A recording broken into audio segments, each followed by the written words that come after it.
حي على الفلاح حي على الفلاح الله أكبر الله أكبر. When they want to pray, actually, they look out for a place which is serene, which is peaceful, a place that can provide them with shade, a place that can accommodate all of them, depending on their number. And then traditionally, be they Muslims or Christians and Muslims, normally if they don't have enough resources to build either a mosque or a church for themselves, they resort to trees. Others, they go to the mountains, depending on how they pray. But for Muslims, they sit under a very big tree and they can share women behind and men in front. And the Imam can stand just as usual in his usual position and start to give khutbah or to pray with them if it is a normal salah. That's how they do it, actually. And they normally choose a tree which is next to their village or next to their area, which is easy for everyone to reach at and pray together with others. What about the mosque? A mosque that doesn't have a roof? The second one, the one under the tree, that if the weather is good. Now, if the weather has winds and some other affecting aspects, then they have to use dried grass, and also they set up a mihrab, they set up a mimbari to allow the imam either to give khutbah or to lead them in salah. So sometimes they don't have money, they will just get into the nearby bush and cut some poles and design them the way they want. And women, they go and search for grasses to come and help men. Now they will use these grasses, dry grass to put the walls of the masjid, and they are okay with that. MashaAllah. Sometimes they don't worry about the roof. They don't worry about the roof if the weather, if it's not raining, moreover, if it's not very hot. That's how they can use this one. But if it is hot, they will resort to the tree because the tree will provide them with shade. If it is raining, then they don't, each one prays in his house. That's how they do it. So they do it together, like I said, men, they have to cut the poles from the tree, and women, they have to fetch grasses. This is just like how the Masjid Nabawi was built by the Prophet Muhammad SAW. Everybody helps out to build up a mosque. Allahu Akbar. Yeah, I just a concern regarding about the wakaf of the land itself. For example, if let's say somebody going to build a mosque to give a wakaf for the masjid, but we want to know, is the lands belong to the government, or you must get a green light or get a permission for governments to build out the mosque down there? No, not really. That is not the situation in Zimbabwe, actually. So what we do, actually, we buy land, right? From the people, we buy land and we keep it. If it is for madrasa, we keep it for that until we find help or resources that are enough to build a school.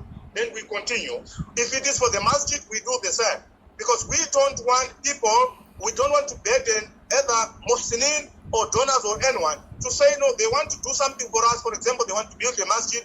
Then we say, no, please, we want you to build a masjid, but we don't have a land. Well, this is ridiculous. No, we can't do that.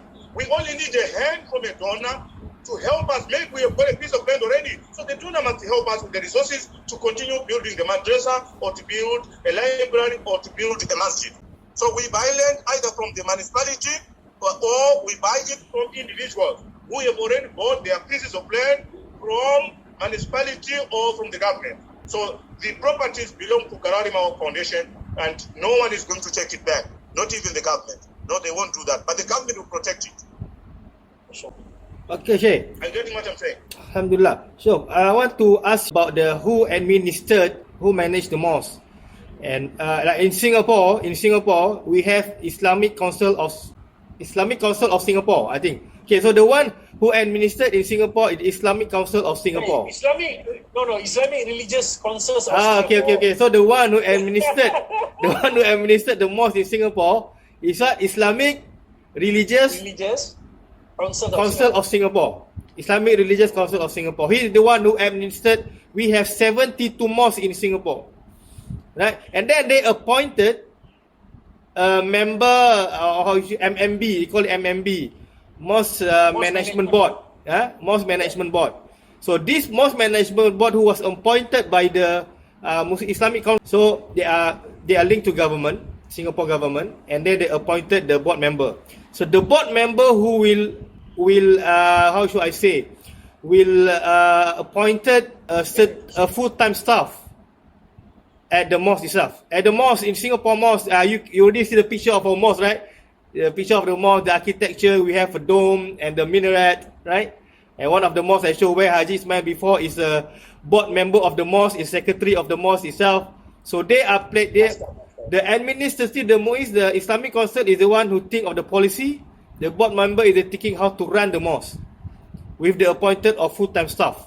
So we have the da'wah departments, education departments, is madrasah itself, the finance department, the social development, the youth department, the Muslimah wing, the Muslim wing. So everything is under control or the management of the board, the mosque, the MMB, right? So how it works, the mosque in Zimbabwe, who the administrative and who the management of, do you have a full-time staff there?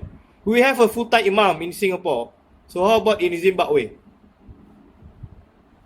Well, the situation in Zimbabwe is a bit different in the sense that we have a number of organizations or institutions. Now, these institutions are more like homemade. What do I mean with that? Each institution has got its own properties and it manages its own properties. Yes, for example, in our Masjid, yes, we appoint our own imams. We make sure we take care of them.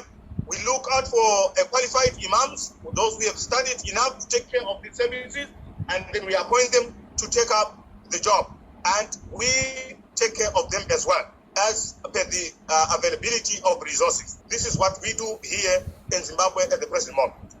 We don't have a national board, an overseeing board that takes care of all the properties of Zimbabwe, of Muslims in Zimbabwe. No, we don't have. We have got a specific organizations or institutions that run their own projects, right? And they are protected. All they are protected by the government.